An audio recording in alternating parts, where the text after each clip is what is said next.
Hello, Riyansh, are you there?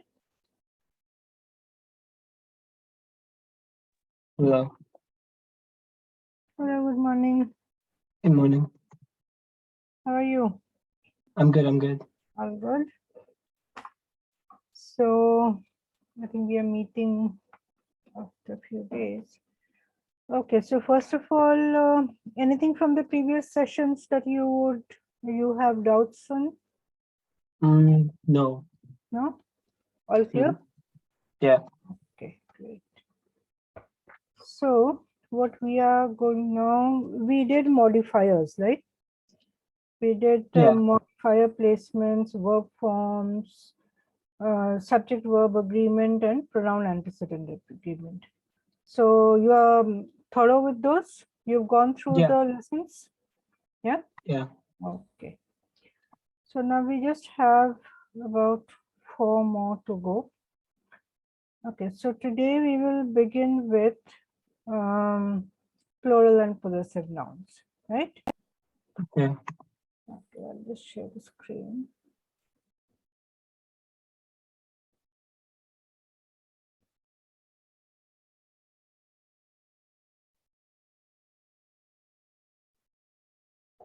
Okay. Okay, you've been, we did pronouns earlier. Yeah. Yeah. So we figured out what matches and what doesn't match. Now, when we talk about possessive nouns, what do you mean? What is your idea of possessive nouns? Possessive nouns. Yeah. Basically normal nouns, right? Like. Yeah. See, they are normal nouns. And then when you talk about possessive, what does it imply? Like it's just like a subject and then a noun or something. Okay, let's focus on the word possessive. Possessive means belongs to. Okay. Right? So when you are talking about, say, if I say this is Reyansh's book, then that becomes possessive noun. Yeah. Yeah, this book belongs to Reyansh. Reyansh apostrophe S becomes possessive. Yeah, now you remember what possessives are? Kind of. Yeah. Yeah, okay. So now that you have to remember the name as such, they won't ask you whether it is a possessive noun or not, but of course you have to know how to use them. Yeah. So we Yeah. first begin with plurals. So any singular noun can be turned into plural Oh no. by Yeah. adding something to it, right? Yeah. Say, and possessives are those which show possession, that is belonging to. Yeah. Okay. Okay. So now first beginning with the plural nouns, we'll just quickly go through how certain nouns are like, there are some words which end in a particular way and they can be converted into plurals in a particular way. Now all words don't, you don't add S to all words to get plural, Okay. right? Some words, now some singular nouns can turn into plural by adding S or ES, like cat becomes cats, rat becomes rats, etc. So, Yeah. and suppose you have a word like house. Yeah. So you have houses, say horse, horses. So there's an ES coming in, that is, you are just adding S, of course. Now, if you have words like some words ending in S, X, Z, CH, then we have SH plus ES coming in or just ES coming in. Yeah. Okay. Say bus converts into buses. You are adding ES, right? Yeah. Trusses. So ending in S is not always, if a word is ending in S, you would convert it into plural by adding ES. Like marsh, it's ending in SH. What are you doing? you're converting it into plural by adding es. Yeah. A word ending in ch, such as lunch, you add es to make it plural. Yeah. Say tax, this ends in x. Again, you add es. Yeah. Like blitz, you add es to it. Yeah. Now, sometimes it could be that just a second.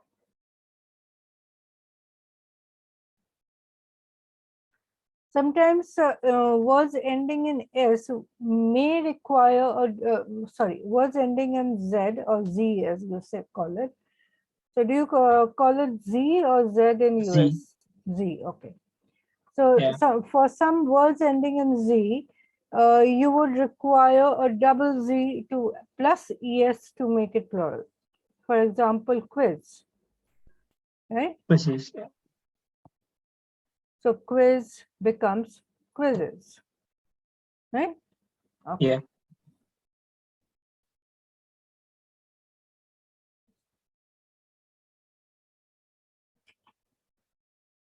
Now some words ending in f or fe. Think of a word ending in f or fe. Any word? Ending in F. Yeah, f or I'm not sure. fe. Say, F-E. say knife, Knife. Yeah. fe. So how would it become plural? Knives. Knives. Yeah, You would just add VES. ves. So you are converting the fe into ves. Say wife, Okay. wives. Wolf, wolf is just an f. Again, you convert the f into ves. Yeah. So here's where Yeah. your spellings do count. So you have to be careful when you are converting into. So when you have a question and there are options, they may give you some options which have spelling errors Okay. in plurals. So you should know. And also it is important to know the plural form of the words. So when you are converting them into possessives, you know exactly what to do with it. Right? So that's Yeah. why we are learning these plurals, though it may seem like, okay, we did these back in the 3rd and 4th grade also, but Yeah. maybe we've forgotten some of them, right? So life ending in FE becomes VES, lives. Similarly, leaf, leaves, thief becomes thieves. Okay, but now we may find some exceptions to this. Say roof. You won't say roofs. Roofs. Okay. Yeah, roof is FS. F doesn't convert into VS. Belief again doesn't Beliefs. convert into VS. It remains as F and you just add an S to it. Chef is chefs. Yeah, we just have to keep this in mind so that we don't get confused when we come to the question. Say chief. Chief Yeah. is always chiefs. Now, these are things we use all the time, we write all the time, but maybe we don't notice. Okay. Yeah, so we don't take them as rules, but it's good to remember them or take notice of them so we can at least be sure that we get a possessive right. Okay. Okay. Now,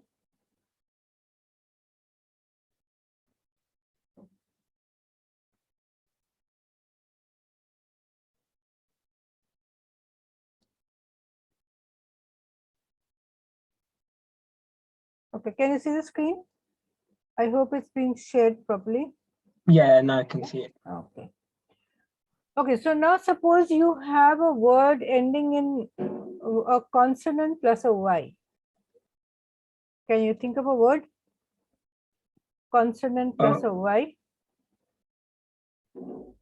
I cannot think any words exactly like that. Okay, okay. Where do you live?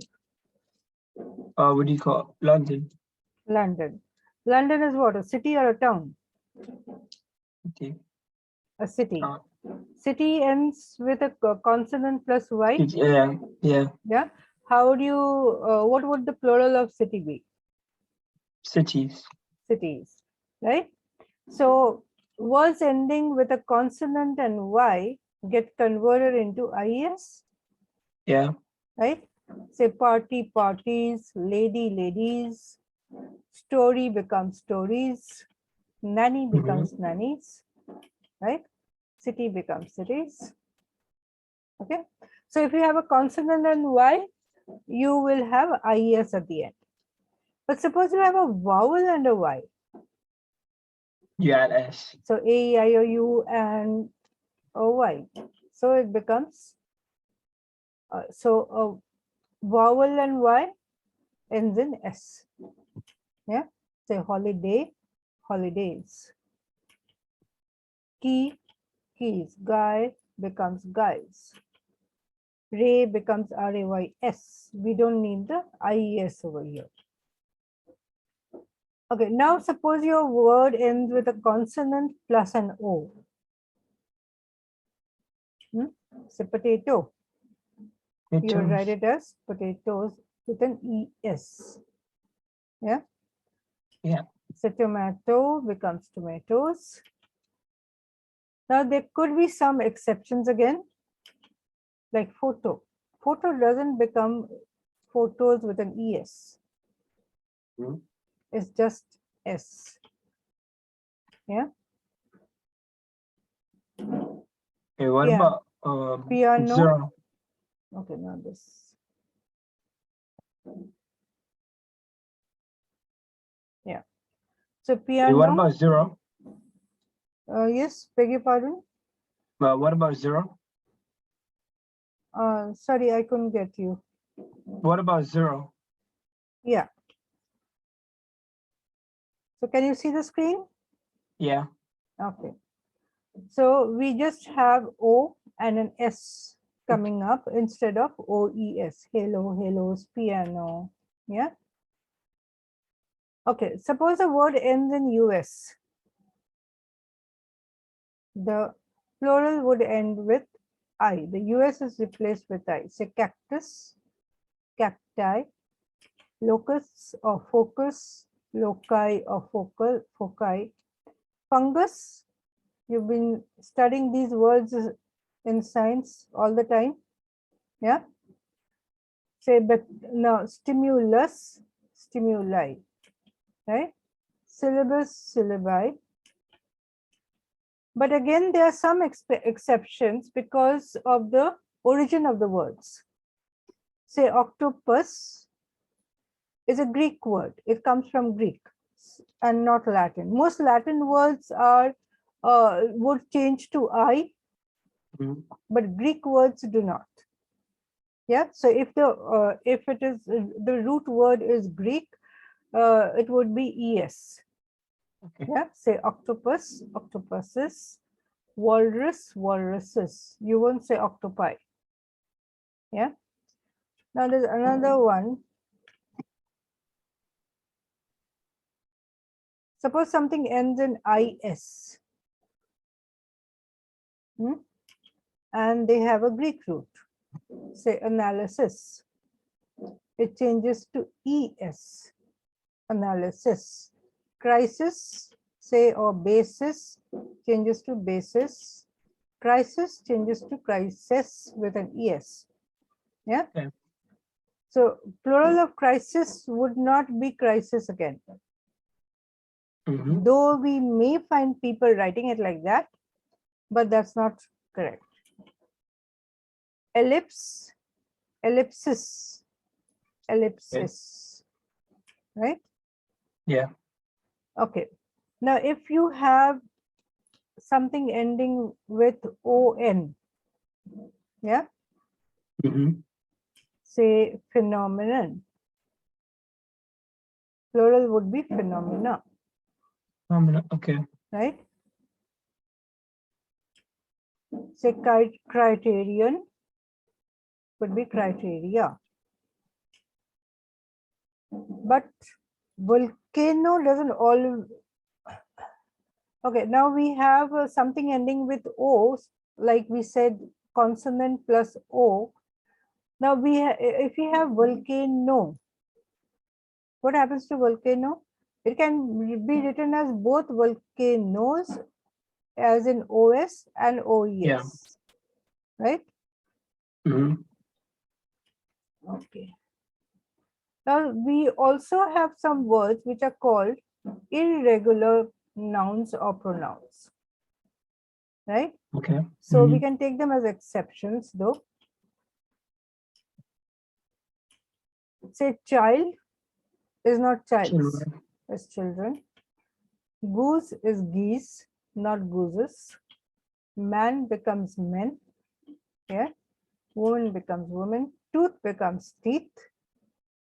Yeah. Singular is tooth, plural is teeth. Foot, similarly, foot is feet. Mouse changes to mice, not mouses. Right? Person changes to people. We won't say persons. Persons would be incorrect. Okay, now there are also some nouns which don't change when you pluralize them. Yeah. Say sheep remains sheep. Series remains series. Species remains species. Deer again remains deer. Now, when we talk about fish, plural of fish would usually be fish. We won't say there are lots of fishes swimming in the water. Yeah, it would be fish. But if you are talking about more than one species of fish, as in scientific terms, Yeah. then you could use fishes as plural. Okay. Yeah. But if you're talking, that is only if you're talking when you are talking in the scientific context. Otherwise, fish remains fish. Yeah. Right? Okay. Now, another thing, when you have hyphenated nouns, yeah, say mother-in-law, or father-in-law, brother-in-law, or other words which are hyphenated, what is the main noun over here? Mother. Mother or father or brother.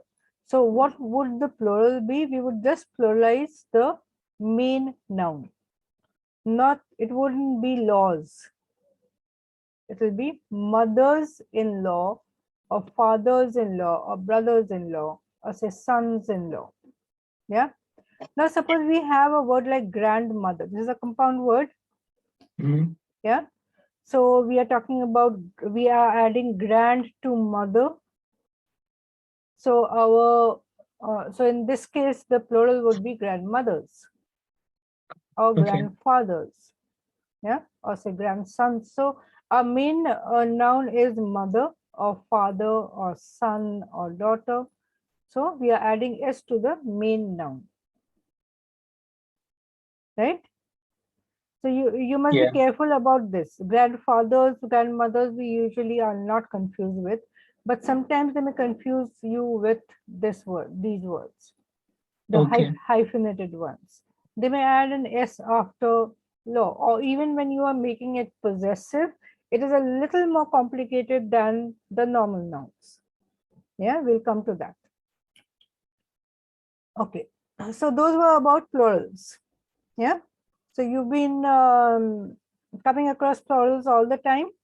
So this was just to freshen our mind that, okay, these words are pluralized in a certain way, right?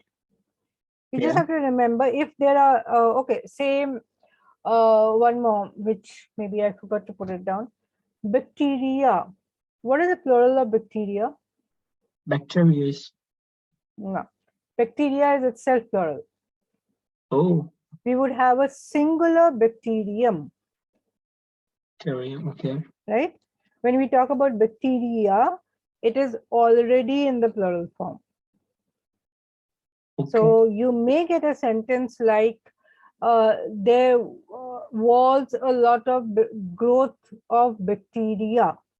So you will not say Now, when you say was a lot of growth of bacteria or lots of bacteria was growing, would you say bacteria was growing? No. Bacteria would be plural, so you would say were growing. But if Were you growing. said, but if I tell you, give you a sentence like, there was a lot of growth of bacteria. So would we say was a lot of growth or were a lot of growth? There was a lot of. I think it's gonna be was. Was, because there we are talking about growth. Yeah. Growth was. Yes, so it remains, the growth would be treated as singular, not plural, right? Okay, now moving on to possessive nouns. As we said, possessive nouns are those which show ownership or belonging to, and usually we use apostrophe s at the end to show possession. Yeah. Yeah. Okay. Say the student's notes or the tree's branches. Now, when we talk about possessive nouns, usually we come across 4 types of possessive nouns. You have to remember the usage, so it's good to know the names also, of course. Now, the nouns can be singular, so singular converted to possessive, plural nouns converted to possessive or plural possessives, and possessive pronouns, right? And irregular possessive pronouns. Now, we saw some of the nouns were irregular. The say if you from the singular to plural, it had an irregular format. Yeah. So what happened? Are you feeling a little drowsy? I don't know. Not today. Today. Okay, so maybe you didn't sleep well at night. I guess. Okay. So do you have exams coming up or are you going on holiday? I'm going on holiday, and also my exams are coming up after like in June. Okay, in June, quite some. Yeah. So I have like SATs and also school exams at the same time. Right. Okay. So anyway, you'll be well prepared for SAT. Yeah. Not a problem. Okay, so now when we are talking about these different types of pronouns, possessive nouns, if you see, singular possessive nouns means when you have a singular noun, we are talking about the possessive form of it. Similarly, possessive noun, a plural noun in the possessive form, possessive pronouns like theirs, hers, etc. Yeah, and the irregular ones. Let's look at them. Let's look at each one of them. So usually what we will find is we'll find an apostrophe at the end to see whether it is singular or plural. Yeah. So singular plural nouns would include the mass nouns and collective nouns. Yeah, collective nouns are also treated as singular. We shouldn't forget that. So when we talk about mass nouns, they are the uncountable nouns. Say sand, money, education, university. Yeah. And collective nouns, we know, team, family, say jury, government, all those were collective nouns. Okay, so just to recap what we did, so we should know what the mass nouns and the collective nouns are. Now coming to the singular possessives. As we said, we just add an apostrophe s to the singular word to form a possessive. Simple. Say dogs, collar, sisters, backpack, cars, engine, etc. So what we are doing, we are taking the singular noun, adding the possessive, adding apostrophe s, right? Now, what happens if the singular word ends in s? We still add apostrophe s. Yeah, singular noun ending in s. Say we have a name Charles. It's a singular noun. Yeah, proper noun ending in s. We will add apostrophe s. So anything, say bus, it ends in s, right? Okay. Singular noun ending in s. We still had to add apostrophe s. Now we come to the plurals.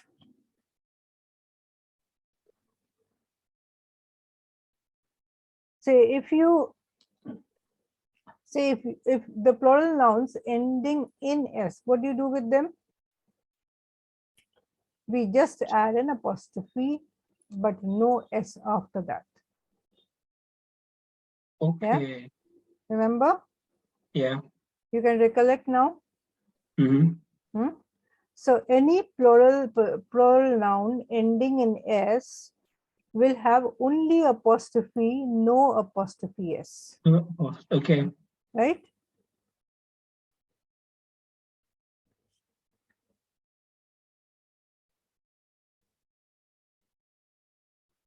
I cannot see the board. You can see. Just a moment. What happened?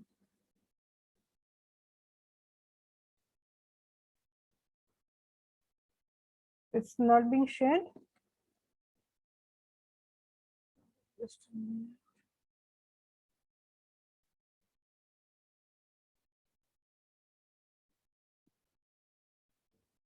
Okay, can you see it now? Yeah, yeah.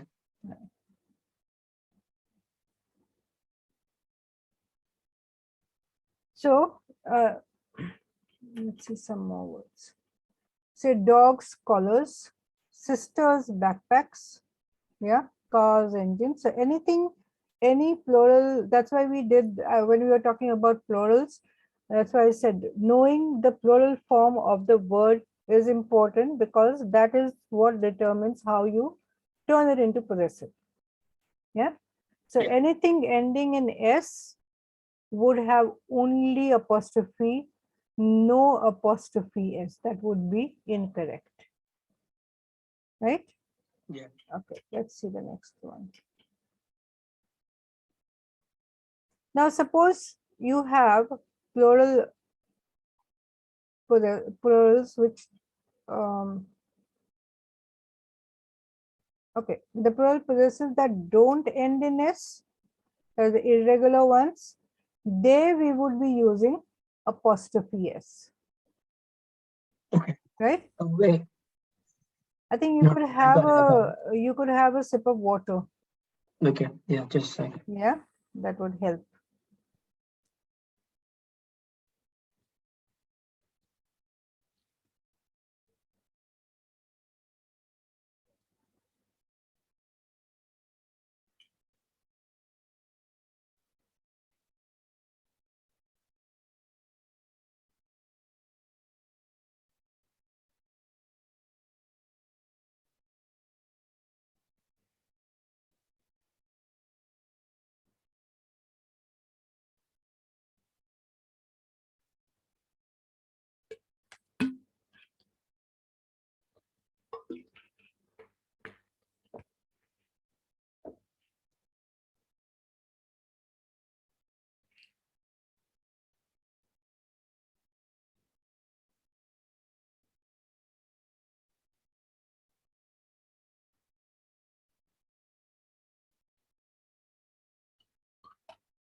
Okay.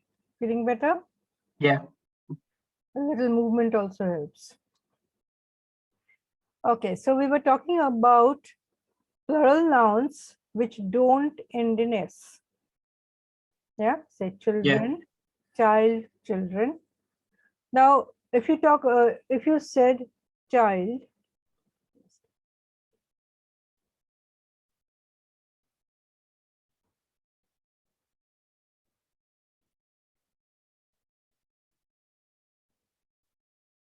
that would be singular. Yeah. Right? Child possessive would be apostrophe s. Yeah. Now, plural of child is children.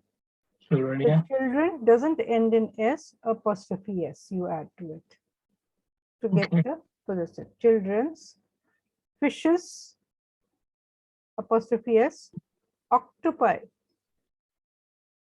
add an apostrophe S. Yeah. So any plural word, so mostly the irregular ones which don't end in S or ES, you have to add apostrophe S.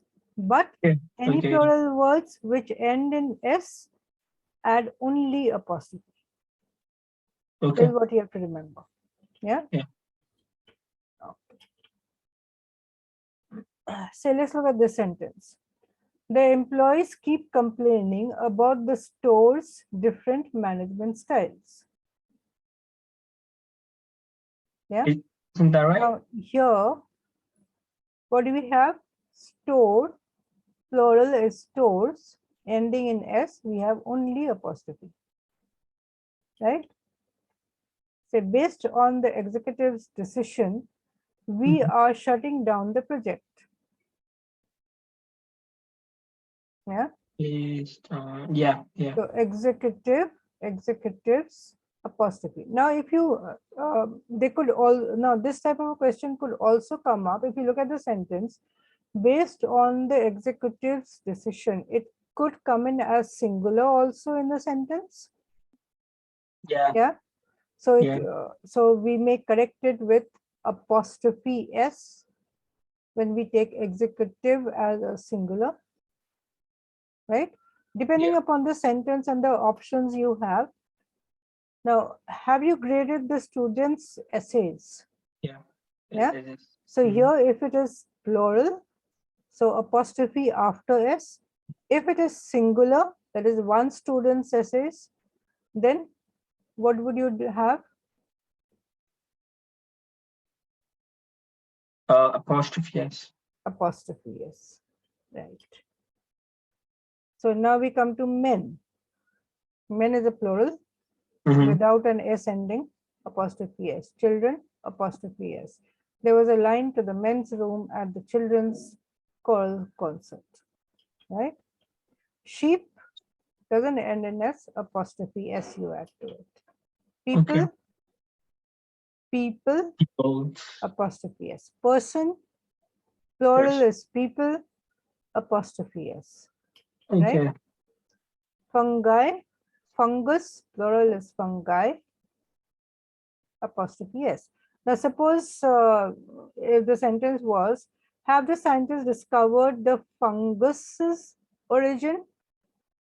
And again, Funguses. fungus, apostrophe S. Okay. Yeah. Yeah. Or just apostrophe will also do. Okay, now hyphenated words. Remember we had those hyphenated words Yeah. and the plurals of it? Yeah. Okay. So when you have hyphenated words, compound words, say, now you want the plural form, you have added S to the first noun. Yeah. Now, how do you get a plural out of it?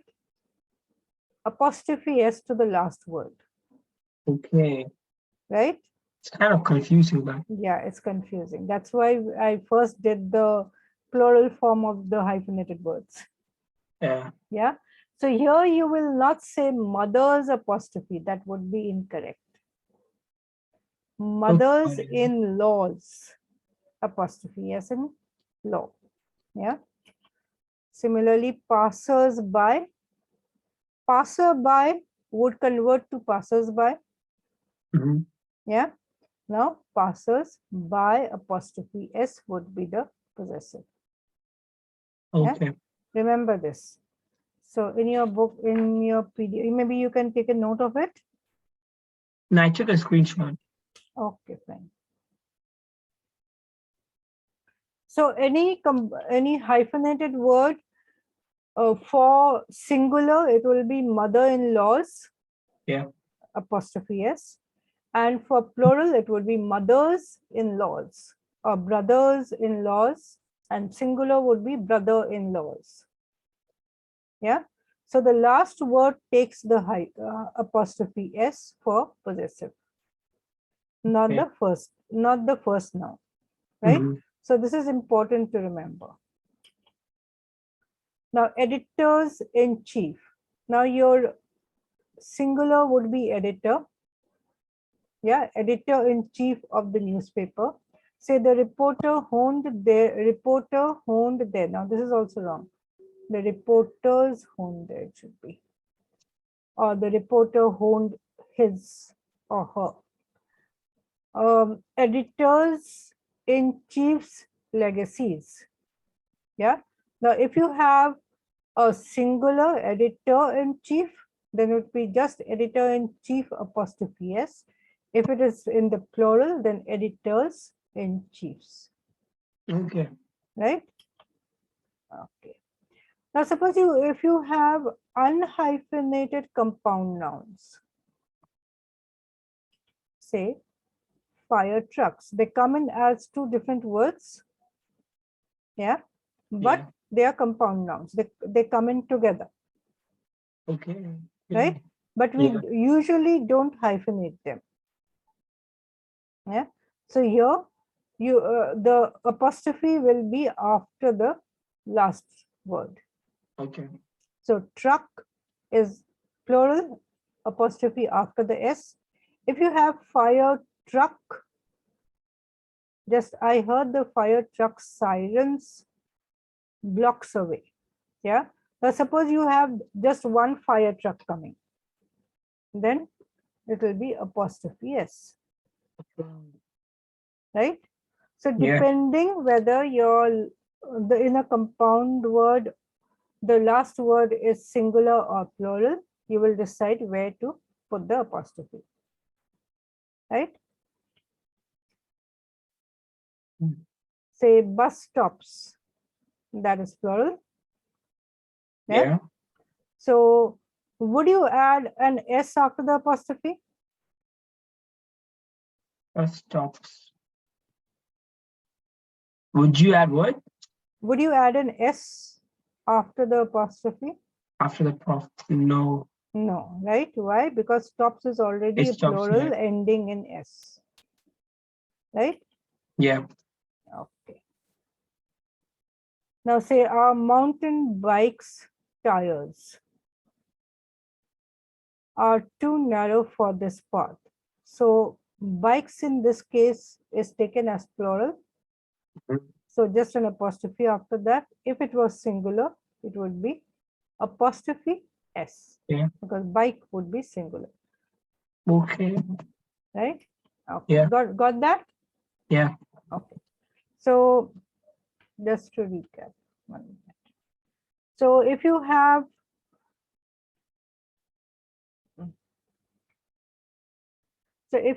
singular, you would just add an apostrophe S, Yeah. even if the word is ending in S. Yeah. Singular nouns not ending in S, apostrophe S. Singular nouns ending in S, apostrophe S. Right? Yeah. So if you have a singular noun, whether it ends in S or not, you will always have apostrophe S. Plural nouns ending in S, Pronouns ending in S is apostrophe. Apostrophe. That's all. only apostrophe. Yeah. Irregular plural nouns ending in not ending in S. Sorry. Plural nouns not ending in S. Apostrophe S. Right. Apostrophe S, like people, children, etc. Yeah. If Yeah. you have hyphenated compound nouns, if it is singular, Um, apostrophe if S it's singular, after the apostrophe last S. one, after the last word. Yeah. If it is plural, So apostrophe. again apostrophe S in the last word, but you will Uh, have add an S to the okay. first noun. Okay. Yeah. Say brothers-in-law. Mhm. Yeah. So brothers-in-law becomes brothers-in-law apostrophe S. Brother-in-law also becomes brother-in-law apostrophe S. Okay. Right? Only difference is Singular would be brother-in-laws, plural will be brothers-in-laws, Okay. right? You have to remember this. So you can make a list of those hyphenated compound nouns in the singular and plural form. And if you have a compound noun which is not hyphenated, the apostrophe will be used with the possessive form will be the second noun, right? Yeah.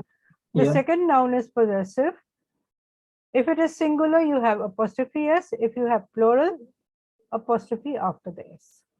Okay. That's all you have to remember, right? Yeah. Okay. Now we may have multiple nouns coming in. So here we have a case of if we have a case of say shared possession, but they are not plural nouns. Yeah. Yeah. They come in as compound possessive. Like we had the unhyphenated compound nouns, the second noun takes the possessive. Yeah. Now suppose we have this one. That's Jack and Jill's hill. Now this is what we call a compound, say two nouns coming in,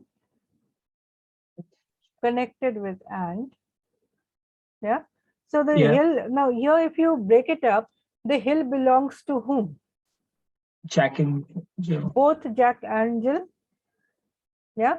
So here it will be Jack and Jill's hill. The second noun takes the possessive.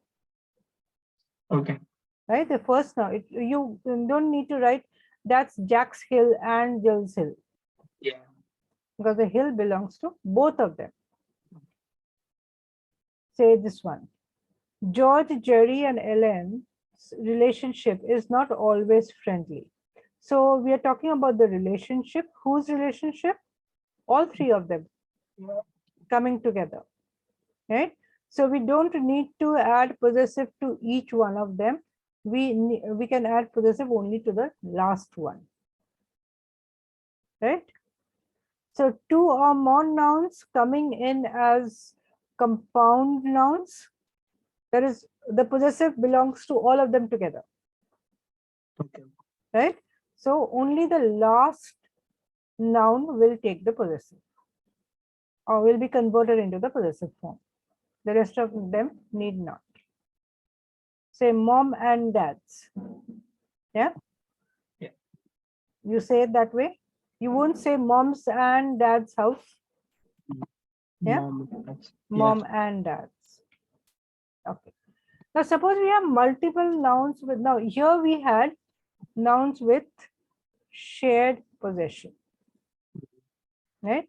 Now suppose we have multiple nouns which are talking about something, but there is a different possession. Yeah. Suppose I said mom's house and dad's house. What would that mean? Mom's house and dad's house. They have two different houses. Two different houses, right? So mom's house and dad's house would not be the same as mom and dad's house. Okay. Right? So that's what you have to remember.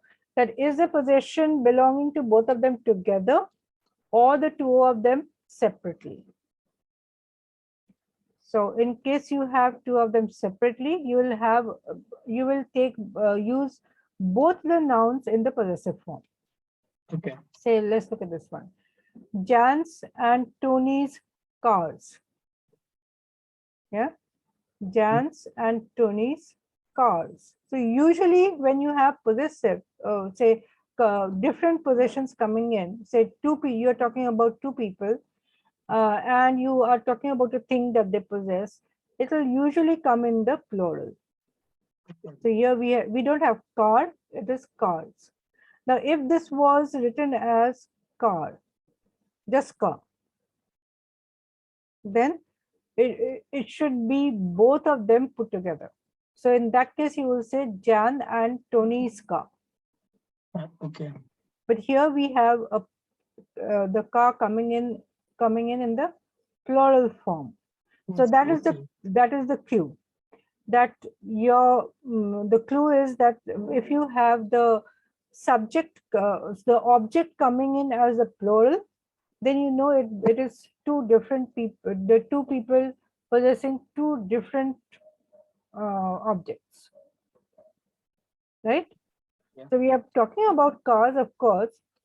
Car may be a single entity, but when it is cars, means they have different cars. Okay, let's look at this one. Science teachers and art teachers' rooms. Again, if you see, we have rooms, plural. Yeah.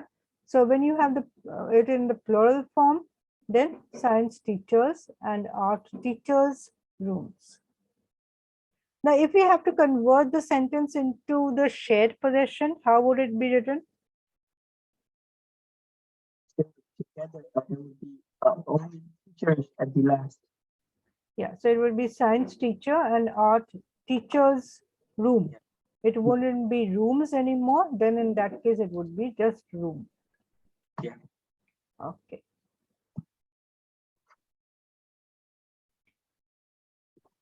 So let's look at this one. George's and Harriet's grades, right? And again, if you see, we have the plural verb. Yeah. So everything, now if you see, all the grammar rules actually come together in sentences. Yeah. Yeah. So no matter whether you're talking about subject verb agreement, pronoun agreement, or possession, everything comes together. So here we have George's and Harriet's grades. Again in the plural, right? So both of them, we are talking about different grades. Okay, now let's look at this one. Matilda, Yvette, and Carlos's ambitions. Yeah. Now again we have ambitions. Led them to their careers. Right. So here again we have different possessions. Now suppose I said, now suppose this was ambition instead of ambitions. We didn't have the S. It was in singular. Sorry, it's difficult to write up this. Career. Right? So if we talk about a singular ambition, then how would we write the sentence? Matilda, Yvette, and Carlos's ambition.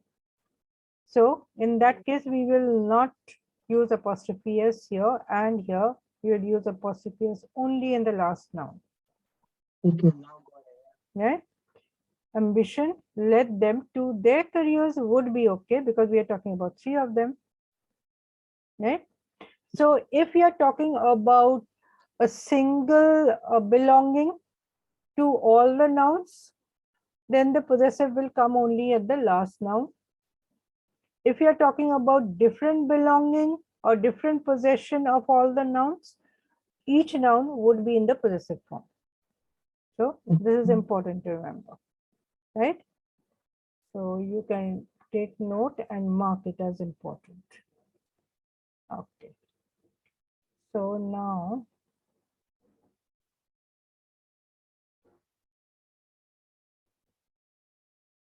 so just a recap of whatever we did.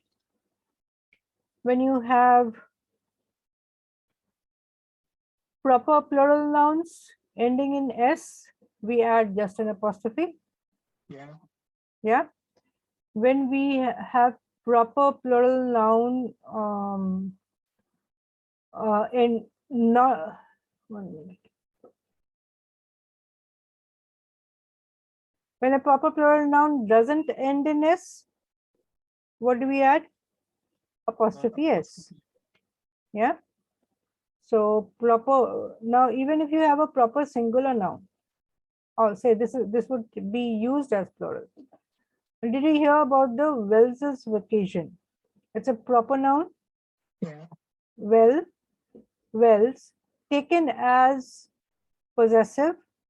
So proper noun ending in S, or it could be a proper, it could be like the Wells family. What do you say? The Wellses. Yeah, Wells. Then also you will say Wells. Say if I say George. Yeah. Suppose the surname was George. So the family would be known as Georges with an S added to it. That would make it plural. So that would also be treated as a plural ending in S. So just an apostrophe, not apostrophe S. Yeah. So the Patels.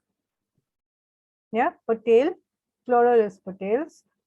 In the possessive form is Patels apostrophe S. It is treated as any other plural ending in S. Say Anderson, Andersons, apostrophe after the S. Right? Yeah. Okay, so now, okay, let's look at this one. Is this correct? Happy holidays from the Andersons. Yeah. That's correct, yeah? Is there any possession over here? No. No, right? So Yeah. it just ends in S because there is no possession. Yeah. So you have to be, when you read a sentence, you have to be careful. If it is a proper noun used as plural with an S at the end, is it showing possession of something, or is it just a proper, is it just a plural noun? Yeah.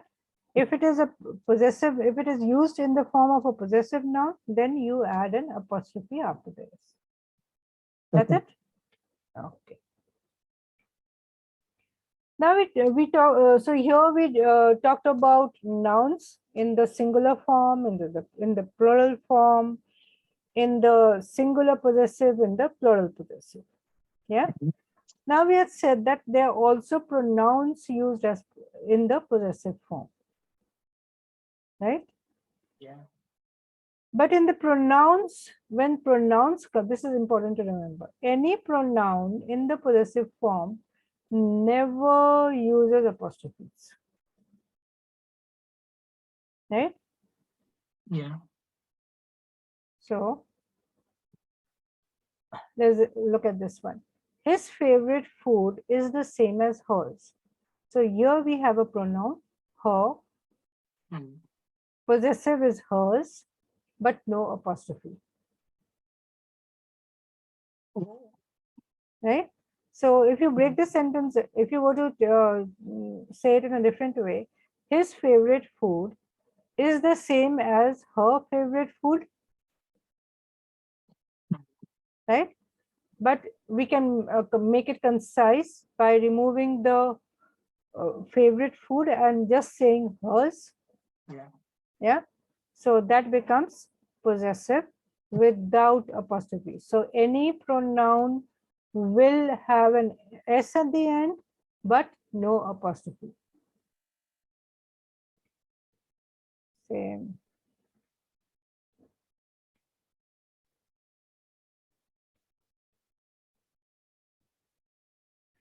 Okay, now another thing, possessive pronouns are not usually used before the object of the possessive. Okay. Right? The possessive pronouns would rather act as nouns. Hers means instead of her and the object, we just say, we just use the possessive form of the noun. Yeah. Yeah. And it doesn't act as adjectives like this one. I don't have a calculator. Can I borrow yours? That's a possessive form of your. So instead of saying, can I borrow your calculator? Now see, if we say your,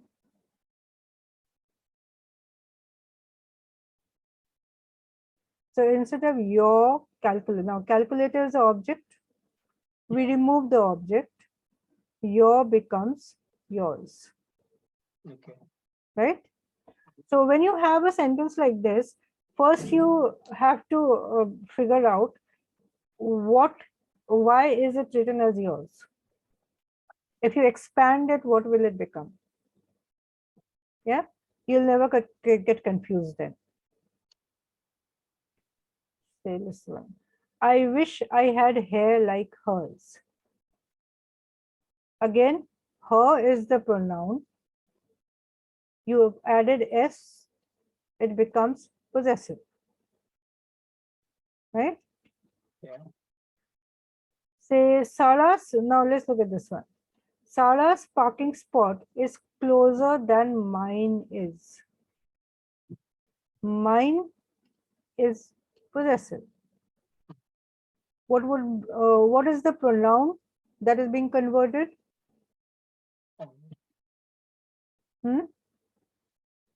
Ours is Mine, right? Yeah. So we are talking about Wait. Sarah's parking lot is closer than my parking lot. So we have removed the object. Yeah. We have converted the pronoun into possessive. Hey. Right? So that's why I said, whenever you come across a word like this and you are in a fix that is it correct or not, expand the sentence and just see what is it possessing. Oh. So this is usually when we are talking about comparisons. So than comes in, right? Or we are referring to some object that had come before. Yeah. Like hers. Again, we are comparing, right? Okay. Now, another very important is ITS and there.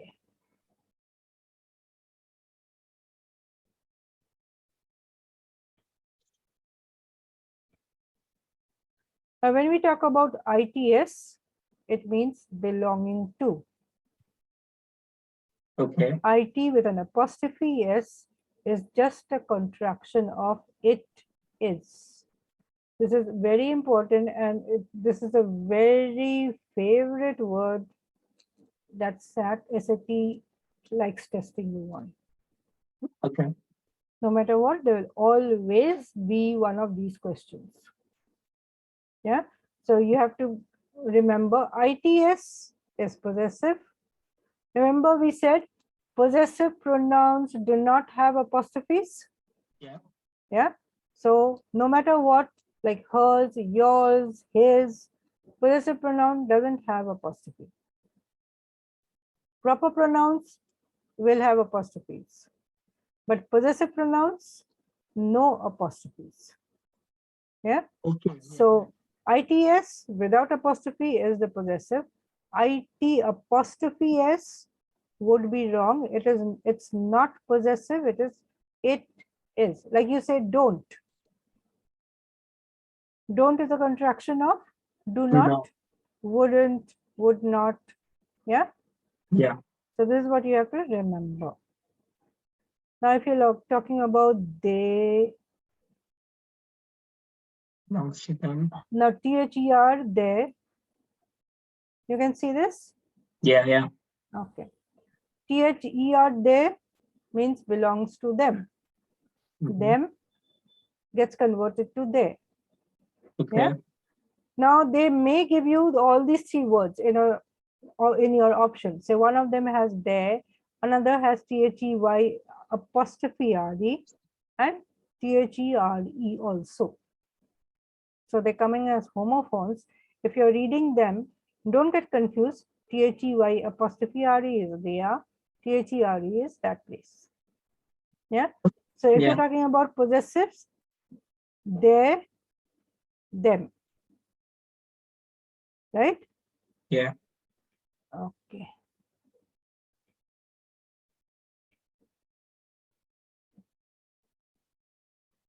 So we had a lot of apostrophes coming in. Yeah. It's confusing sometimes. Whether it is apostrophe is coming in as a possessive or a contraction. So simple.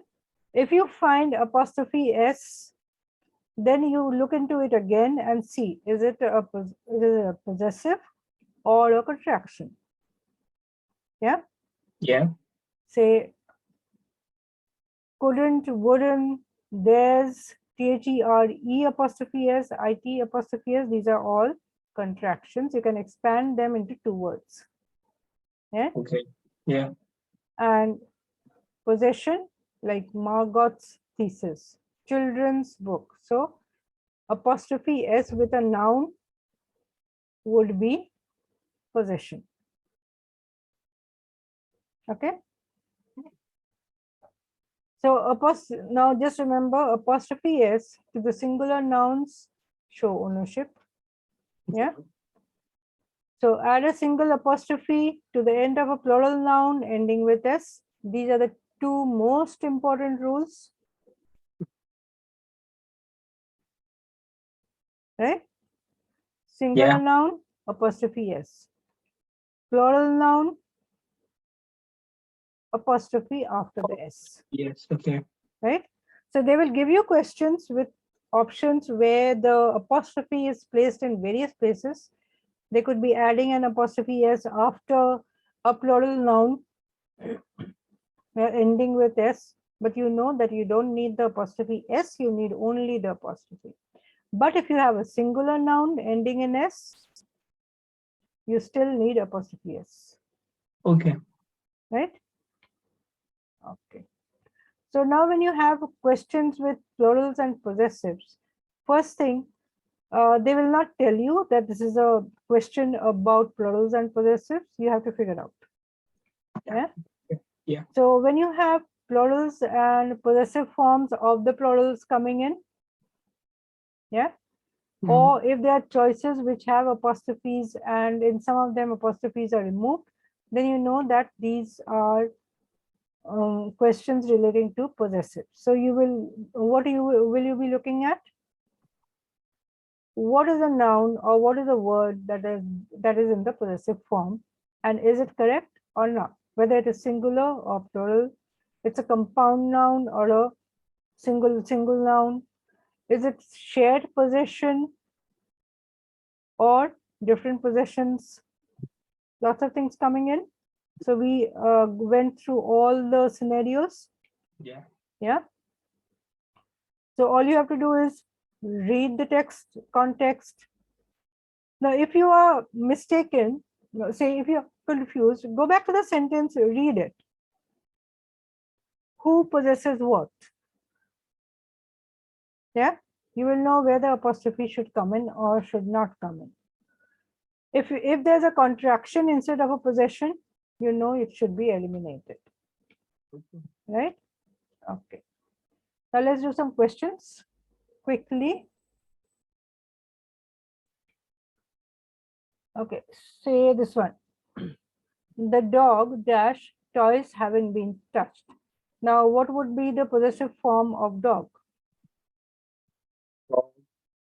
Dog. Dog apostrophe S, right? Yes. You will just add an apostrophe S to the dog. Parents, her parents' house. Just apostrophe. Just apostrophe after the S. The children? Apostrophe S. Apostrophe S, right. This thesis? Apostrophe. Apostrophe. That's all. Only apostrophe? Yeah. Now this word is in singular or plural? Thesis. Okay, never mind. It's singular. So Singular. apostrophe S. The plural will be ES. Yeah, apostrophe Right? T. Thesis. Yeah. So then again, we need apostrophe S. Yeah. So that's why I said, remember what the plural of the words are. Okay. So whenever you come across the word, first thing you have to see is identify. Is it singular? Is it plural? Yeah. Right? If it is singular, where do you need the apostrophe? Yeah. Do you need, so if it is singular, anyway, you will need an apostrophe S. If it is plural, do you need the apostrophe before the S or after the S? Right? Okay, say that was Sergei's dash. So It will be apostrophe S. S because this is a proper noun. Okay.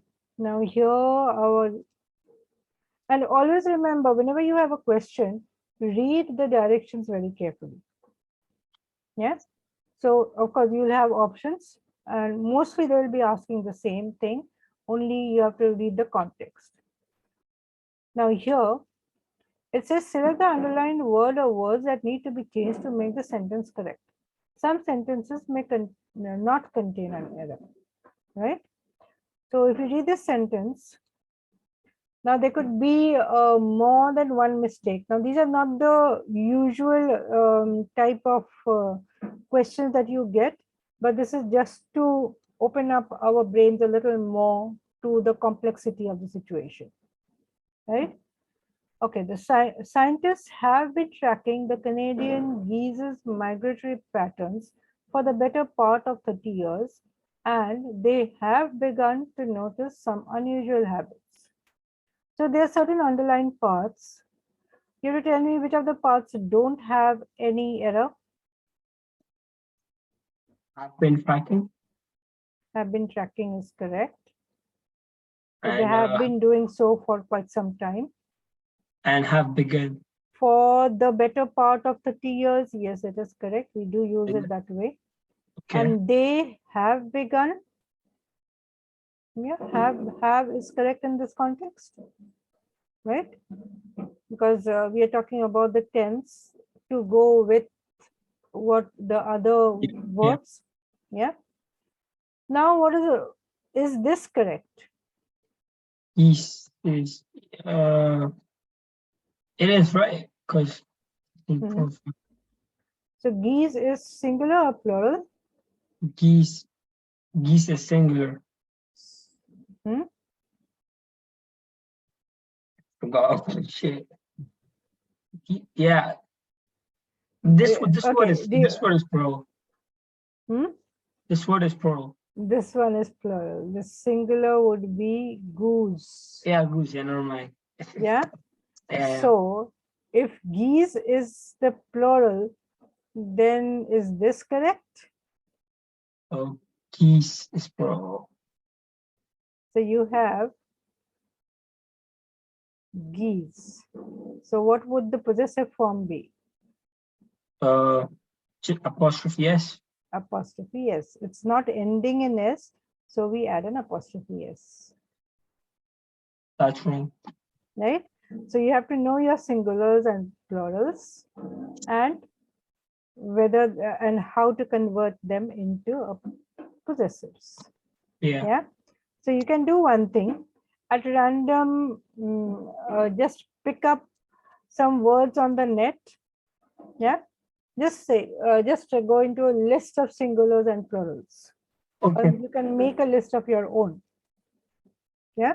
So you will know that okay, so these are mostly the words which are, if you saw the ones which ended in VS or IES, they are all ending in S. So those will have just an apostrophe after the S. But for words which don't end in IES, ES, or S in the plural, that is the irregular, and SAT will not always give you the regular plurals. They will come up with these irregular plurals, which are not supposed to end in S. Yeah. So you should know which ones should end in S and which ones should not. Okay. Okay, let's look at this one. The fervency of the congregation's prayers was felt by everyone at the service as our fathers rang out left, right, and right. So in this sentence, if you look at the underlined parts, do you find any errors? Now the fervency, that is correct. Yeah, fervency is the intensity of the prayers. Yeah. Now the congregation's prayers. Congregation is what type? It is singular, is it plural? It's singular. congregation is singular, but it is a collective noun. Okay. Yeah, it is a Yeah. collective noun. Congregation would be a group of, say, the choral singers or the congregation of devotees. Mhm. Yeah, so congregation is a collective noun. So it would be apostrophe S, which is correct. Prayers was felt by everyone at the service as our fathers rang out left, right, and right. So is this correct? No, right? Our Father is the prayer. We wouldn't use apostrophe S with it, right? So when we say our Father in heaven, we wouldn't refer to as apostrophe S, or we wouldn't even take it as plural. It will remain in the singular. Okay, let's look at this one. Journalists and animal enthusiasts alike flocked to the wolf's enclosure to gawk at the pack's newest litter.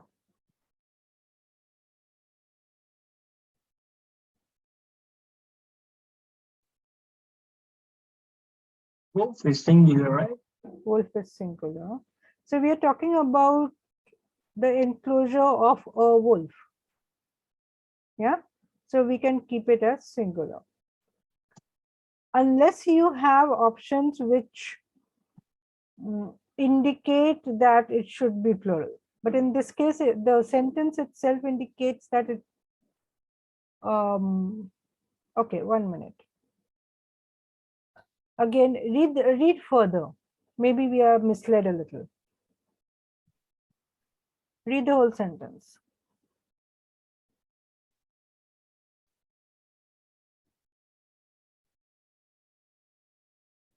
Now, gawk at would be correct. Alike also would be correct. Now we come to this one. At the pack's newest litter, we are talking about a pack. So Like would we have a singular wolf here? walk at the A pack means lots of wolves. A group of wolves would be called a pack. So we said, say a pack of wolves when there are lots of wolves coming together. Right? So Is it when gonna we be are pack? referring to a pack of wolves, this would be, should come in as plural. Wolves. So this would end in VE. Yeah, Yeah. VES, wolves, And it's gonna be apostrophe, not apostrophe only S. apostrophe after that. Yeah, and pack is a collective noun. It will have apostrophe S. Right? Yeah. Okay. So again, your plural nouns come in. So that's Yeah. why you should know your plurals very well. Okay, let's look at this one. With Phil being so new and inexperienced at the bakery job, the supervisor was constantly forced to check on things like the pastry's consistency and the loaf's quality. It's gonna be So, apostrophe S hmm, for loaves. so is loaf, loaf, what is the plural of loaves? FS. FS, yeah. Remember we had the words which didn't follow the rule? Yeah. Loaf was one of them. Loaf Yeah. remains loaf. Sorry, loaf becomes loaves, not VES. Right? Wait, it does not. Loaf, Don't you at LOAVES? no, this was the exception. Okay. Okay. Right? So you do one thing, you go on the net and make a list of the exceptional pronouns. Okay. Yeah, so write them down so you remember which one ends in VES or converts into VES after like FS converts into VES, which ones don't. right? Yeah. So we had a few of them which don't convert. So that's right. That means. Like roof, roofs, right? Yeah. And loaf, loaves.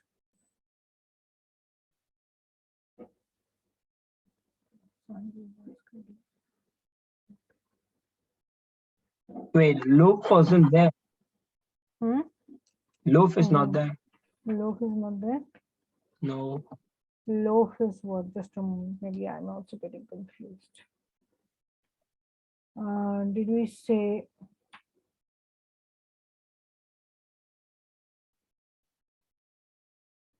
hmm,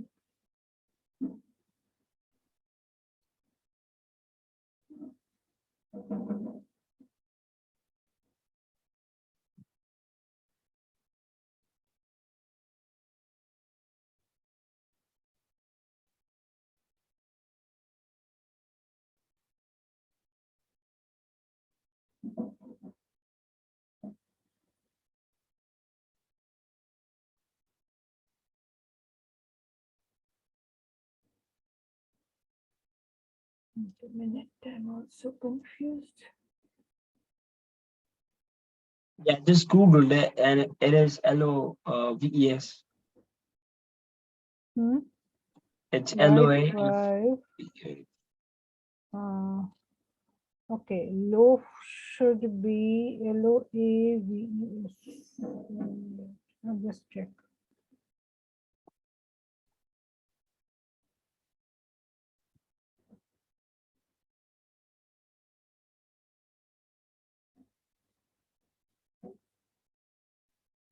Okay, sorry, plural of loaf.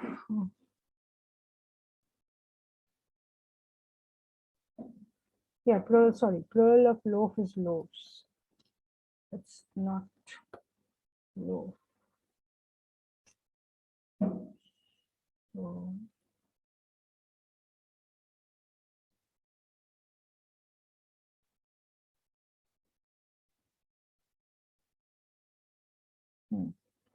okay, so this would be loaves and an apostrophe after the S, Okay.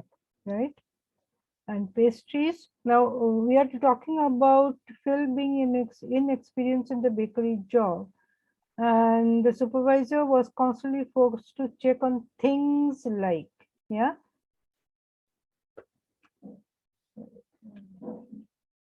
So when you're talking about things like means we are talking about things in plural. Mhm. Yeah, so we will not go with singular. Okay. So let's do a few questions in the worksheet and the rest we'll do maybe a couple of them. The rest you can try on your own. Yeah. Yeah. Okay, let's look at this one first. The first one.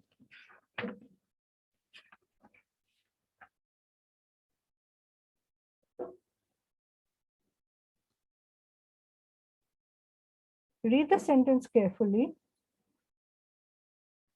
And now if you look at the options, you know this is it's testing you on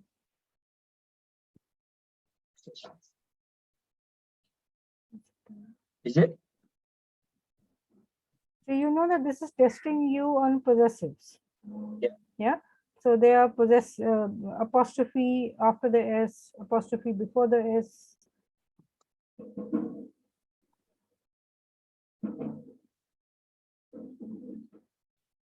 So now let's read the sentence carefully and see which word should come in as the, now if you see it is poem apostrophe S and poems in the plural. Yeah, we have two forms of poems. And we have novel in the apostrophe S and novellas, that is in the singular, and novel with apostrophe after the S, that is in the plural. Yeah. So now what is the sentence telling you? Slam poet Elizabeth Acevedo's debut novel, The Poet X, winner of the 2018 National Book Award for Young People's Literature, is composed of dash protagonist, Now, we just, now, even if we don't pay attention to the apostrophe or the plurals, if we just put in one of these into the blank, so it should read, is composed of poems putatively written by the novel's protagonist. Yeah. So poems written by the novel's protagonist. That means poems should come in as just the plural. Yeah. Yeah. And Option novel's B. protagonist should come in as the possessive. Yeah. Now novel's protagonist. Now where do we have poems as just the plural here? So A and B are eliminated. Are you Right? writing on the screen? Yeah, you can see it. No. Okay, just a moment. I think it's not.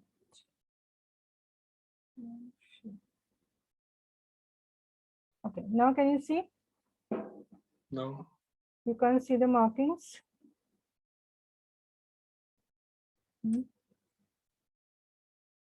Okay, just a second.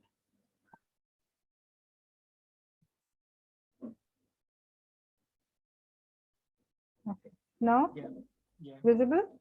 Okay. Is it gonna be D? So we need just poems, and novels will not be in the plural. Yeah, so our answer will not be C, our answer will be D. Yeah, so just the context will give you an idea of which word should be plural, which word should be possessive or singular, etc. Now let's look at this one.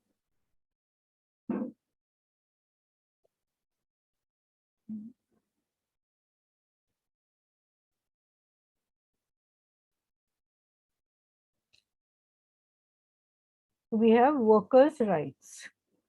Yeah. So if you read the sentence with workers' rights, you will get an idea which word should be possessive or plural. It's gonna be A. It's going to be A. Are you sure about it? Yeah. Yeah. Okay. So labor unions are formed in order to protect workers' rights through collective bargaining, which gives employees. So first of all, it's talking about unions. Then it's talking about employees. So workers should come in the possessive and just an apostrophe after it, and rights does not have any possessive coming in, right? Okay, we'll do just this one more. The rest maybe you can easily manage on your own. Yeah, I'll try the rest of it. Okay, this last one before we go into the next topic. Okay.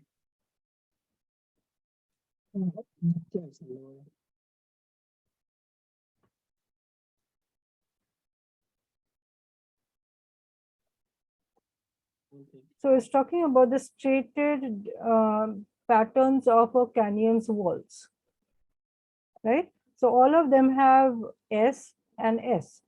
So patterns of a canyons. Now we have to figure out which one is possessive, which one is plural.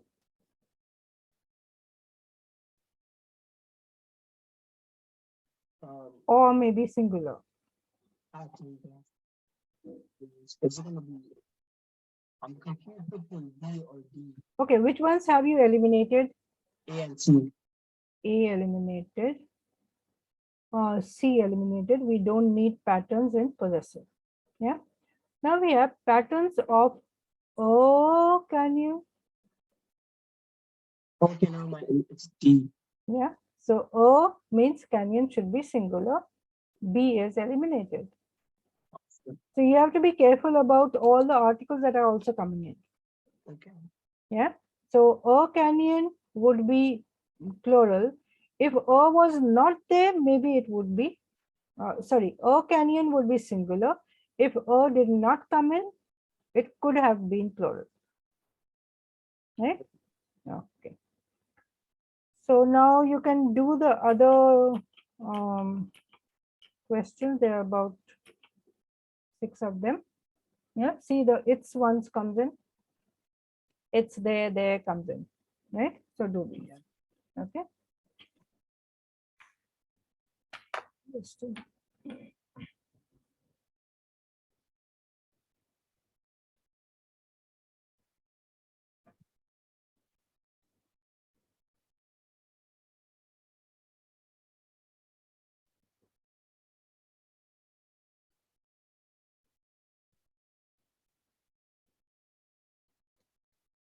So go through all the rules again.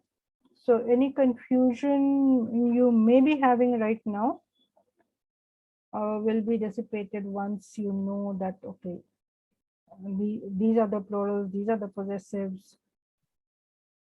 Like we always do get confused in the plurals and we have to be careful.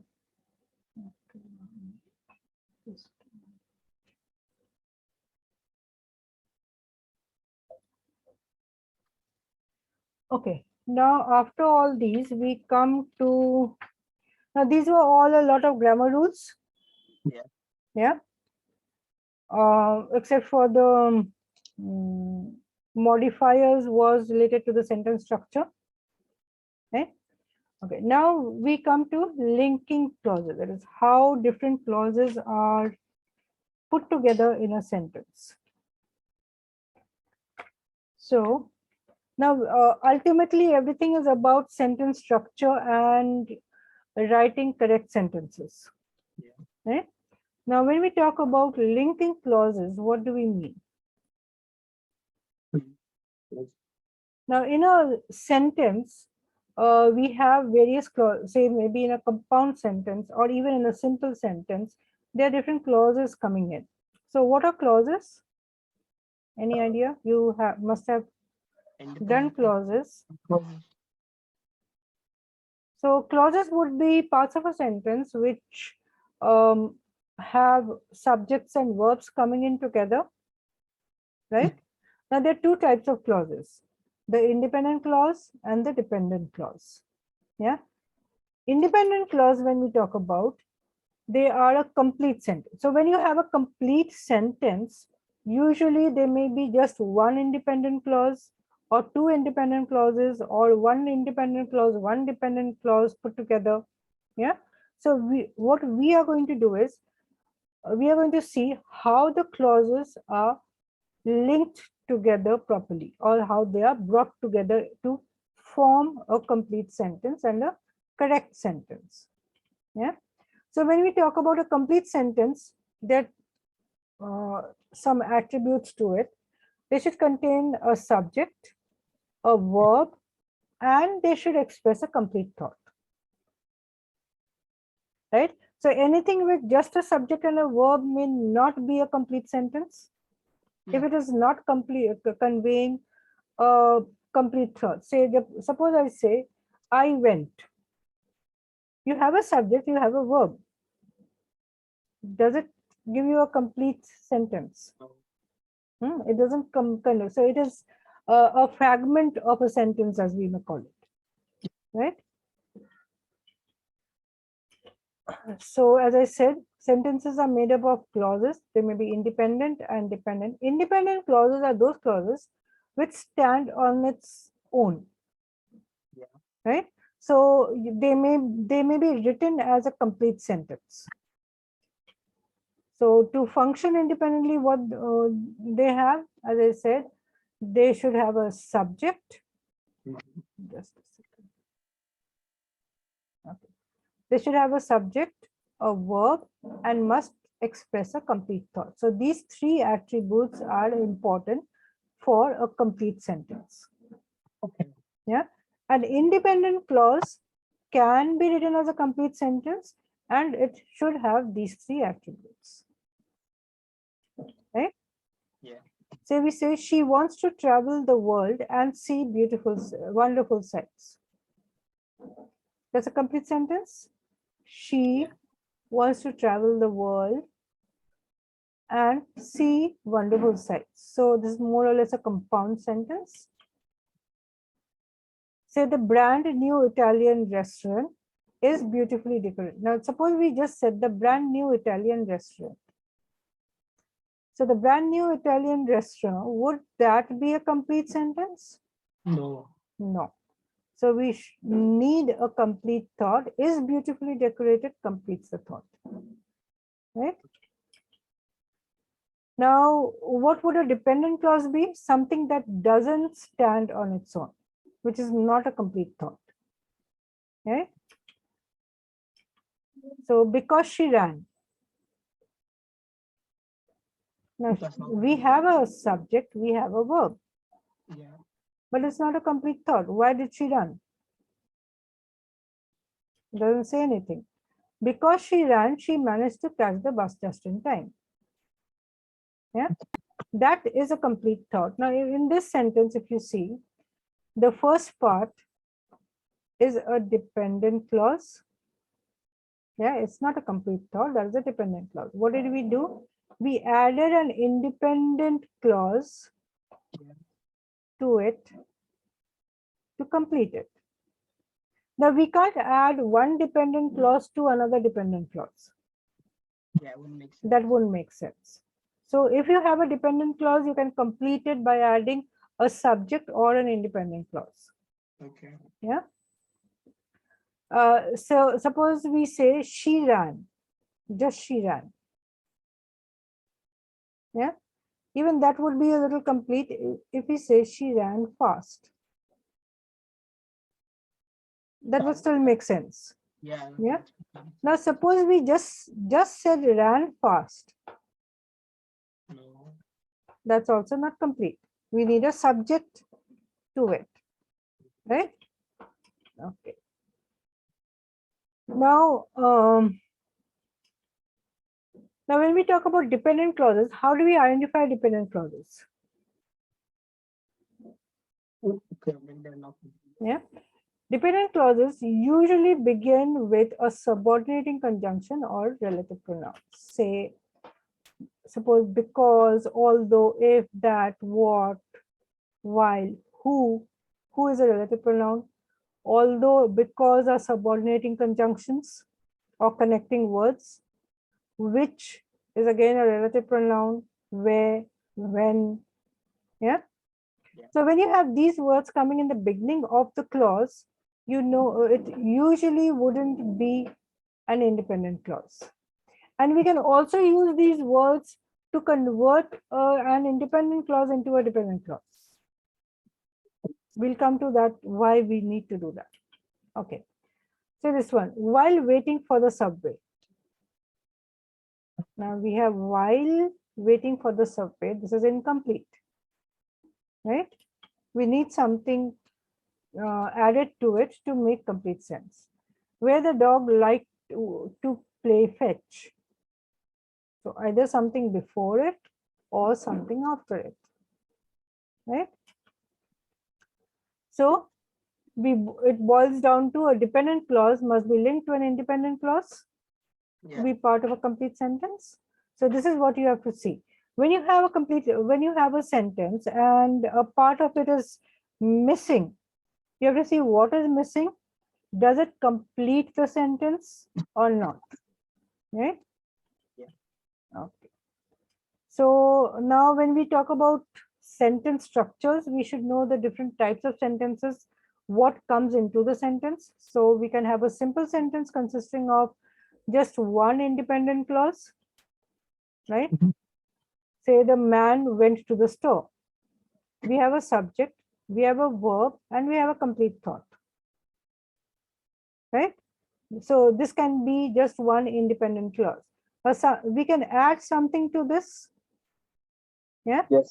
The man went to the store and bought some, say, jackets. Yeah. But bought some jackets would in itself be what? Suppose we say he bought some jackets. That is again an independent clause, which we can add to this independent clause to make a compound sentence. So a simple sentence would be one independent clause. Compound sentence could be at least two or more independent clauses. Okay. Right? And when we have two or more independent clauses, they can be connected by the coordinating conjunctions.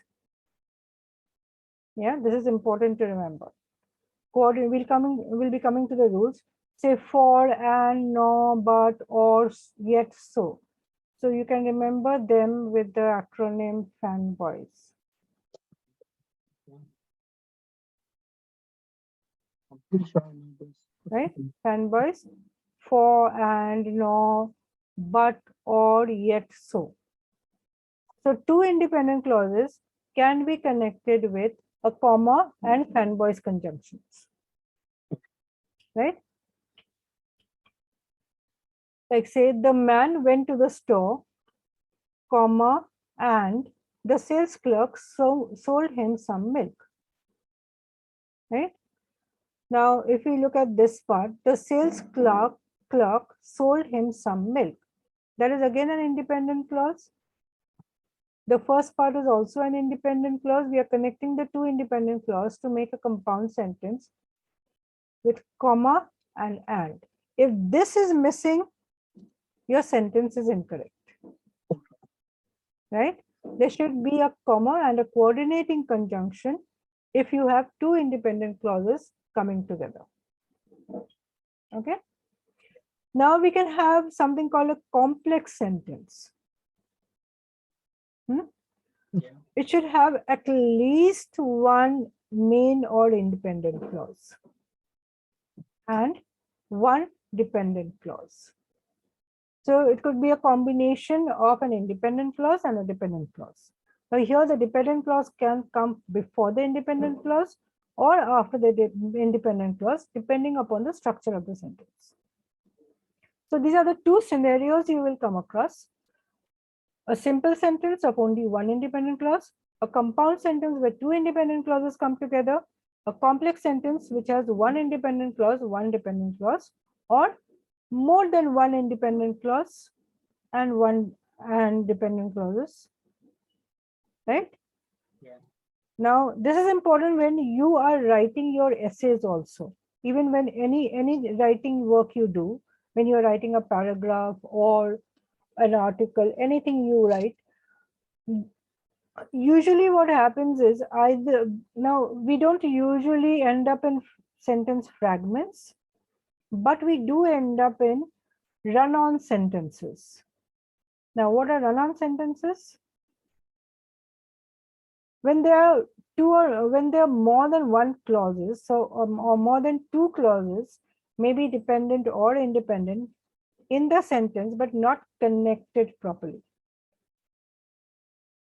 Right? Now, suppose I have this sentence, the man went to the store, comma, the sales clerk sold him some milk and he took it home. That's a period. So that a correct sentence? No, right? So those are run-on sentences when we have lots of clauses put together but not connected properly. So usually we would break them up, separate the clauses, or if you think that okay, they can remain in one sentence, we have to connect them properly. Right? Yeah. Okay, we were talking about a complex sentence. Here's an example. When an atom is split, it releases neutrons. Yeah.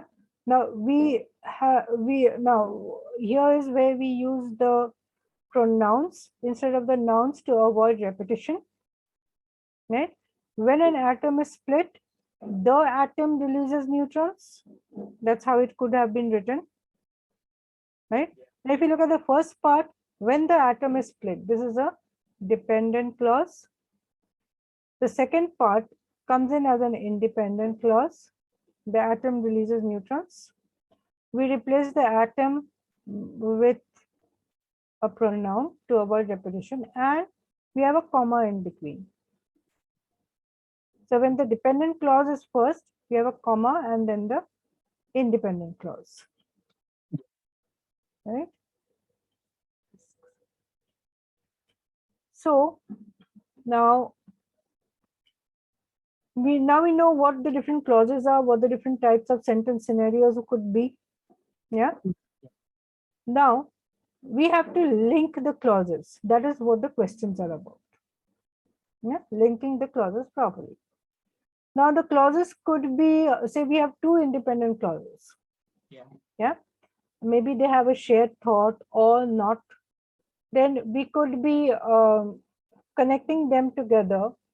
Or now end of sentence punctuations like periods, semicolons, question marks could separate the two independent clauses and they would remain as two independent clauses.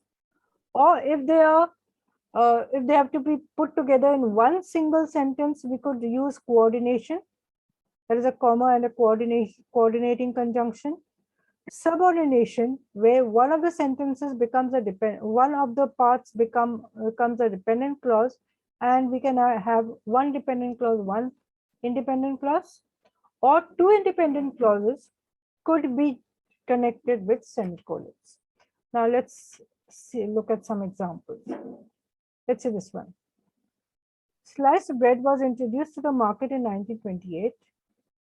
Period. It quickly eclipsed the popularity of unsliced bread. Yeah. So if you see, the thoughts are connected, but we have two independent clauses. This is an independent clause. This is also an independent clause. We are separating the two with the help of a period. End sentence punctuation. Right? Is there a comma? Pardon? It's going to be a comma. Well, I'll come to that. Wait a minute. Okay. Now let's look at this one. After sliced bread was introduced to the market in 1928, period, it quickly eclipsed the popularity of unsliced bread. Now that would be wrong.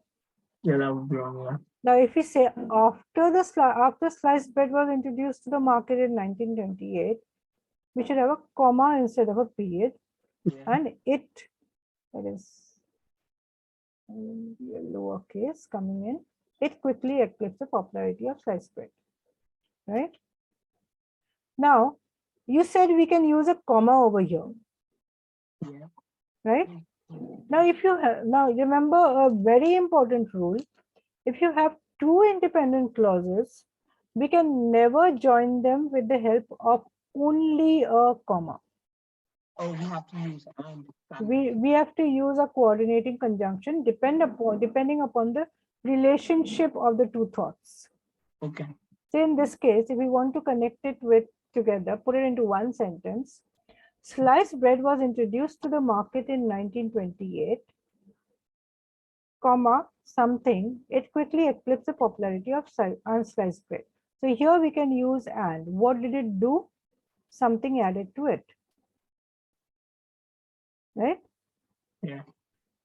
Okay, we'll come to some more. Okay, now let's look at this one. Although it was raining, I walked to the store, period, I got soaking wet. Would this be correct? Although it was raining, no. No? What do you want to do with it? Let's add a comma. Where do you want to add a comma? I walked to the store. Wait. Although it was raining, that's cool. Okay, now let's look at it. Although this is subordinating conjunction. Yeah. Although it was raining, comma, this part is a dependent clause. Okay. Right? Yeah. So it is a subordinating clause, can't stand on its own as a sentence. I walk to the store, that is an independent clause. Right? But that independent clause so the dependent clause joined with the independent clause would, with a comma, would make a complete sentence. Yeah. Now we come to I got soaking wet. Now this is the reason you got soaking wet, but the period in the middle is absolutely correct. So we have this whole thing is a sentence, complete sentence. Yeah. And this is also a complete sentence. It is an independent clause. Okay. Yeah. Now, if we want to connect these two in a single sentence, we could use a semicolon instead of the period. Okay. There is a semicolon coming in, right? But we cannot use a comma in the middle. right? A comma would lead what we call a comma splice, which is a very grave error in sentence structure. So two independent clauses can never have only comma in the middle. It should have a comma plus any of those fanboys conjunctions, right? Now in this particular sentence, would you add a comma in fanboys conjunction?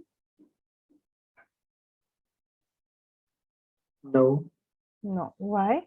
Now another thing, it begins with although it was raining, I walked to the store. Now we can say comma and I got soaking wet. Yeah. We can do that. Yeah. Now here we can just say comma and so because of this I got soaking wet. But we will not say although it was raining, I walked to the store, so I got soaking wet. We have already used a coordinating conjunction here. Yeah. So if you have used a something which gives you a transition, so we will call it a transition, which is giving you a relationship between something, a thought. So we will not use another transition after that. But we can use and, comma, and. But it's best to separate it into two different sentences. Right? Yeah. Okay, now coming to coordination, we already said a comma and a coordinating conjunction, right? Yeah. So the 7 coordinating conjunction, if you don't remember, just write down fanboys quickly and see which one you want to pick up, right? Yeah. Say this one, say we have this sentence.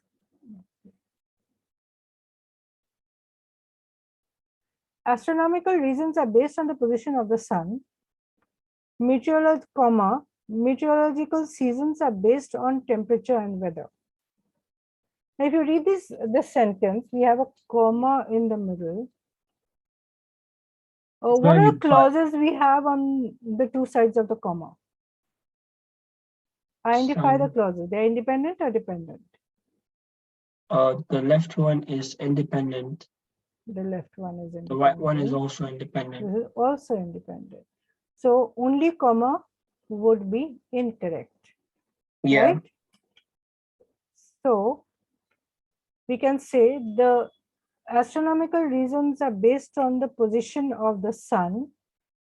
There should be a comma here. But meteorological reasons are based on temperature and weather. That would make it correct. Okay. Yeah. Right? Now suppose if we don't have the comma in the middle, now what happens? Would that be correct? No. No. That is what we call a run-on sentence, where we have multiple independent clauses joined by only a comma or no punctuation at all. Okay. So we need the comma plus the conjunction, right? So we need a comma and a plus a coordinating conjunction. Okay. Right? So whenever you see two independent clauses, straight away try to figure out what is in the middle of the two. Okay. Is there any punctuation? So if you have only a comma, you know immediately this is incorrect. I need a coordinating conjunction. Now suppose you don't have any coordinating conjunction in your options. Then you go on to the other alternatives. Okay. We'll come to the other alternatives. So this is the correct form, comma, but. Now why but? Why didn't you use and over here? Because it's comparison. So there is a contrasting relationship in the two thoughts, right? So depending upon the relationship, you will be using the appropriate conjunction. Okay. Yeah. So the conjunction that you use should bring out the relationship between the two parts of the sentence. Okay. Now that was coordination, right? Yeah. Now let's move on to subordination. The subordination means linking two clauses by making one of them dependent. Yeah. So Yeah. one dependent clause, one independent clause combined together could make a sentence. Now, so it would have a subordinating conjunction and a comma after the subordinating conjunction, if the subordinating conjunction comes before the independent clause. Yeah. So now you can turn independent clauses into dependent clauses by adding a subordinating conjunction to the independent clause. Suppose you have two independent clauses in a sentence. You have a comma, you have an option of a comma in the middle. You have an option of say some coordinating conjunction which doesn't fit, and you have the option of a subordinating conjunction which converts one of the independent clauses into a dependent clause. So you can go with the subordinating conjunction. So let's look at this one. Broccoli, kale, and kohlrabi may seem like very different vegetables, comma, they are all cultivars of the same plant species. So, is this okay?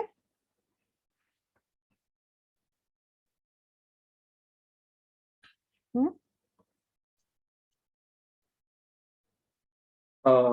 No. No. Why?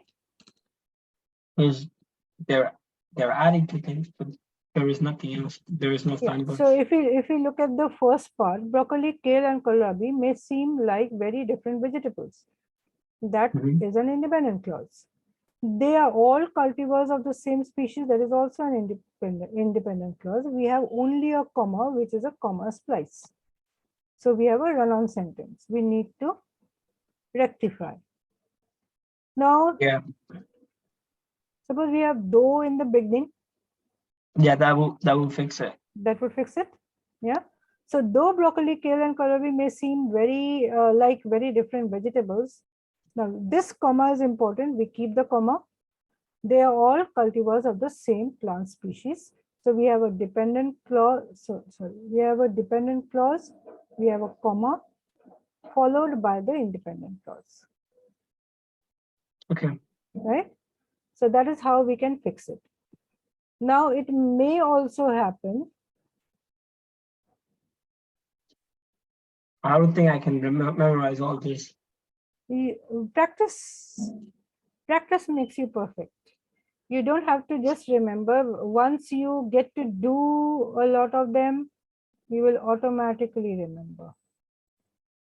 You don't even have to remember. It will just come automatically to you. Yeah, it will just come up. Yeah. Yeah. So the moment you see, okay, any sentence you have, it seems like it is something to do with punctuations and clauses. Yeah. Look at the two sides of the sentence. Now, usually you'll have your blank over here. Yeah. Yeah. You have your blank over here. You have your options related to this blank. So you can identify, okay, this is related to some punctuation and clauses. Yeah. So you read the first part, you read the second part, try to identify what type of clauses are coming in. Then you see. So wait, are we going to continue this one next lesson? What's the time?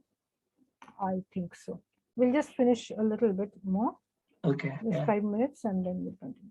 So you just identify what are the two clauses coming in. Yeah.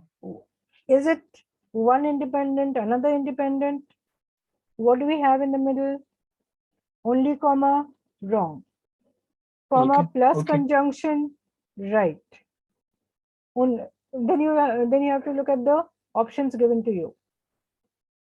Usually they will be giving you 4 options, which includes one of these, right? Options. Okay, got it. Yeah. Or maybe this is not underlined. The first part is underlined for you. Mm-hmm. Yeah. So you know, okay, there's some problem over here. We need to have something in the first part. So what do we need over here? Look at your options. So options are always given to you. That makes it so much easier, right? Okay, now we talked about using comma and conjunctions. Yeah, comma, fanboys conjunction in the middle of two independent clauses. Now, if we have two independent clauses, we can also separate them with the help of just a semicolon. Okay. Yeah, I said it before also. So let's look at this one, the same sentence again. Astronomical seasons are so the first part was independent clause, second part was also independent clause. So you can Comma just in the put a middle semicolon. can be replaced with a semicolon. Okay, got it. Right? Easy? Yeah. Okay. So there's a semicolon. So let's look at this one. The green zebra tomato ripens without turning red, sorry. This makes it difficult to know when one is ready to eat. Right? Okay, that's now, right. this is also, both are independent clauses. Now, don't think that, okay, we have a semicolon, it should be correct. Yeah. Read the two parts, confirm, are they both independent clauses? Is the semicolon correct or not? Okay. Right? So two independent clauses, we can have a semicolon. So now this is what it sums down to. If you have a few sentences or a comma splice error, that is few sentences when there are two independent clauses with no punctuations in between. Yeah. Right? Or you have a comma splice error, two independent clauses with just a comma. So what can you do? You can use a period. Okay. You can use a semicolon. Yeah. You can use a comma plus coordinating conjunction. Or you can use a subordinating conjunction to convert one of the independent clauses into a subordinating clause or dependent clause. Or there's also an option of using a colon, which we will come across later. Okay. These situations you have already come across. Correct? Yeah. Okay. So let's look at some examples. The experiment failed, period. It had been left unobserved for too long. We have a period in between. Look at the two parts of two sentences. Is it correct? The experiment failed. I mean, you can put a semicolon. Yeah, we can put a semicolon, but I'm talking that is about correct the too. clauses. Are they, what are they? They are independent, both independent clauses? Independent, both are independent, yeah. Both are independent clauses. We have a period in between. Absolutely correct? Yeah. Right? Now, the same sentence, we can use a semicolon. Right? Yeah. Now, we can also use a colon. Now, in a colon, we have to remember that whatever comes before the colon should be independent clause. What comes after should be an explanation of it or continuation of the thought, an explanation or an additional information. Yeah. Otherwise, we would not use a colon. So what comes after the colon may be independent or dependent. In this case, it is independent. So a colon could be used. Now, the experiment failed. Now, this is giving you the reason why it failed. Yeah. Right? So in this case, we can use a colon. But we cannot always use a colon. So if we just have two thoughts separated by a colon, that wouldn't be correct. We have to see, is it giving us an explanation, additional information, something of that sort. Right? Yeah. Now, here's where we are adding a subordinating conjunction. Yeah, we're making it. So the experiment had been left unobserved for too long. That is an independent clause. Yeah. So it failed. We are reformatting the sentence to bring in the reason and the and the fact, right? Yeah. Okay. Now let's look at this one. The experiment failed because it had been left unobserved for too long. Yeah. Yeah. So this is a subordinating conjunction. We bring it in the middle. Now, Mhm. if you observe the first part before, now we look at what is before the subordinating conjunction, what is after. Yeah. Yeah. The experiment failed. This is an independent clause. Second part, it had been left unobserved for too long is independent clause. The subordinating conjunction converts it into a dependent clause. Yeah. Yeah. Now what do we have? We have an independent clause, a dependent clause. Now when we have an independent clause coming first, the dependent clause coming after, we don't require a comma in the middle. So you may Okay. say, if you have the dependent clause coming first, it should be followed by a comma, the independent clause coming after. If you have the independent clause coming first, the dependent clause coming after, we do not require a comma in the middle. No punctuation required. Yeah. Yeah. This is the sentence structure you have to remember. Okay. So when you're combining a dependent clause and an independent clause, if the dependent clause comes in the beginning, you have a comma after it, provided independent clause is coming after that. If the independent Okay. clause is coming first and the second part is a dependent clause, no punctuation required. Got it? Yeah. Okay. Now, if a okay, so when you Can I use the use restroom for a sec? Can I use the restroom for a sec? okay, what was the time?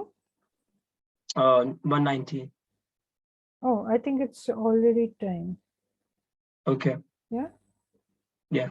So this much you can remember. I think it's enough for today, Yeah. I'll try. I'll right? let you know if I have any questions. Yeah.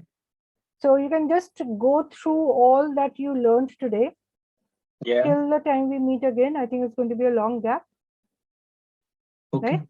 So it would be Yeah. actually good to continue with what we are doing, so Yeah. we can maintain a continuity and go back to what we've done, Yeah. right? So this Yeah. much. Now after this will be just some exercises related to Okay. this, and Yeah. yeah, mostly we've done all the rules. So actually Okay. you can even try the questions related to it. Okay. Yeah. Yeah. Okay. So all the rules done related to the clauses in a sentence. So Yeah. this is all we need to actually know. So when do we use a transition or subordinating conjunction?